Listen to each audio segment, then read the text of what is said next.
Les chefs de bord, ils sont au courant qu'il y a des délégations à bord, par exemple? Oui, oui, le partage de l'information est quelque chose de très important et le PC est vraiment. Et c'est sur des caméras.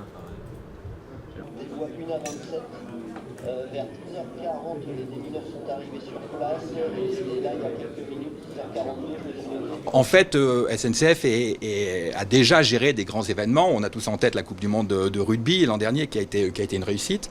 Voilà. Et là, ici, on est quand même sur un phénomène qui est beaucoup plus important. C'est pour ça que je parle d'organisation un peu inédite, parce qu'effectivement, on a beaucoup plus de spectateurs qui vont voyager, une très forte concentration sur l'Île-de-France. L'enjeu pour nous, c'est que l'ensemble des spectateurs puissent aller et revenir des stades. Voilà. Donc c'est ça qui est important. Et donc, par exemple, dans les scénarios, ce qu'on va imaginer, c'est que s'il y a une perturbation, on a un itinéraire bis, en disant emprunter l'itinéraire bis, comme lorsque les gens partent en vacances sur la route et que c'est un peu bouché. Donc voilà, donc on va vraiment utiliser ces solutions-là. Objectif précis, l'état du réseau, l'état d'ouverture des gares, c'est la ponctualité, effectivement, la ponctualité aujourd'hui. On a une quinzaine de trains aujourd'hui qu'on vigile, ça va monter jusqu'à 50, 60 trains à vigiler, donc il y a une montée en charge progressive. Beaucoup plus de trains, beaucoup plus de passagers, des gares aussi, et c'est très spectaculaire en Ile-de-France, qui vont passer de 3000 passagers par jour, comme à Vers-sur-Marne, à 30 000 passagers par jour, donc c'est x10.